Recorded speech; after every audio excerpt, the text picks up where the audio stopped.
funny dude, also a tall dude. I don't know why we put we put the women first and the tall dudes in the middle. All right, very funny guy. Please put your hands together for Scott Capitelli, everybody.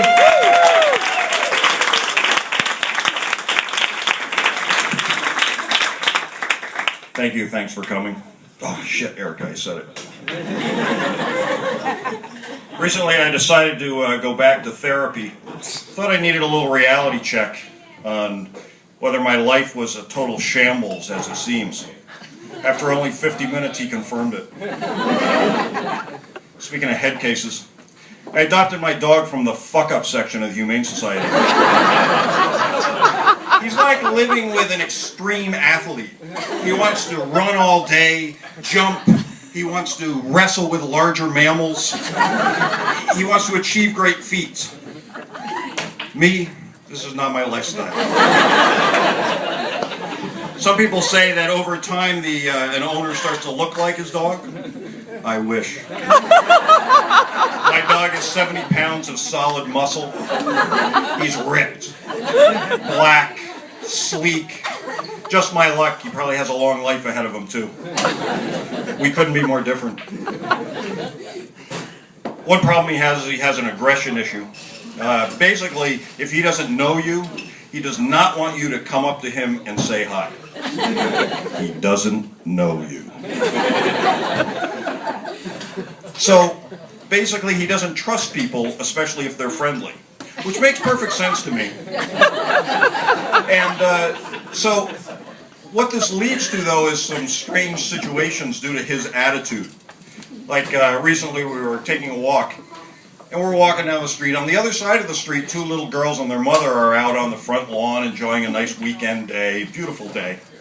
One little girl looks over and goes, "I like your dog." Cute. So I responded politely, even though truth is, she doesn't know my dog.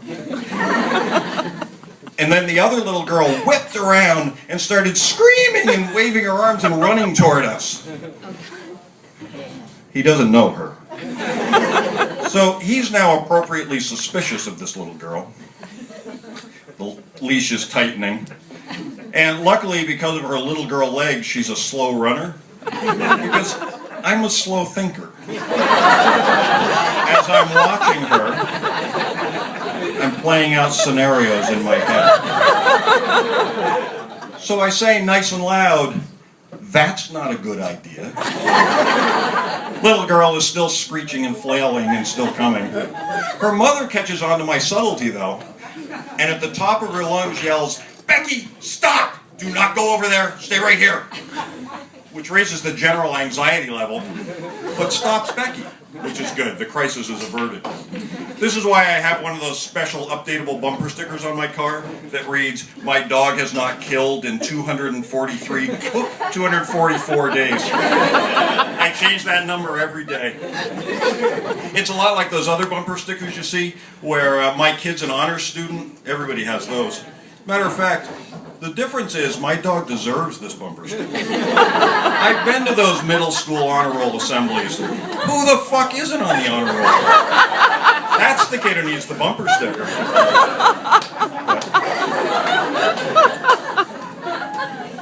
You know, normally walking your dog would be a great way to meet women, but not if you might attack them if they're nice. I thought about calling my dog Shithead. Then I remembered I already used that for my brother.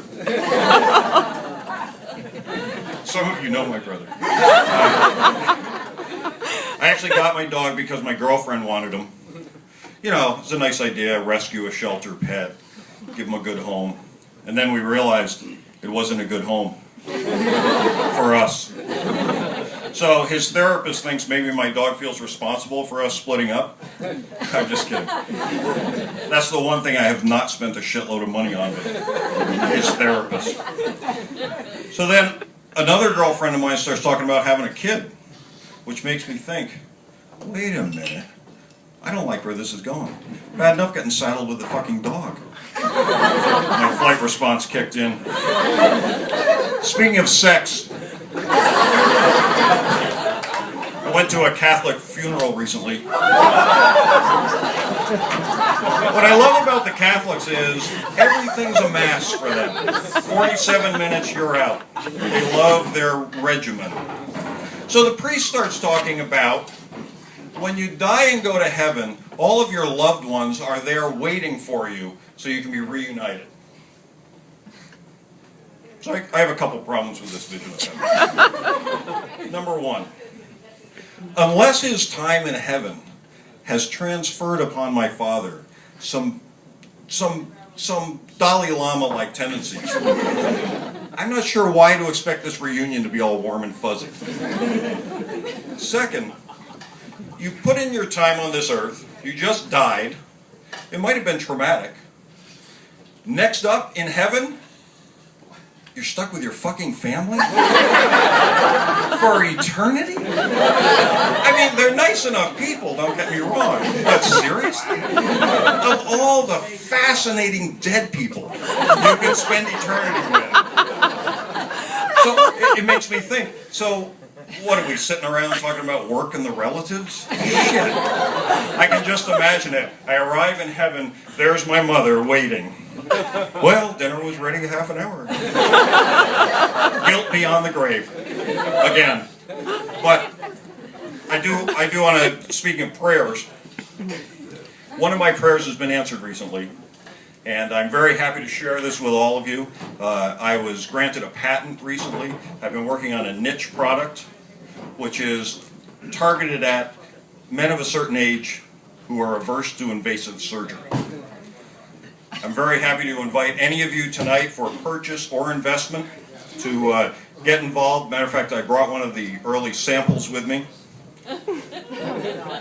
It's a self-sterilization kit. The way it works is, take an active cell phone, put it right in there, wear it in obvious fashion, and then you leave it there for extended periods of time. Just a few weeks, voila. Simple. Thank you very much.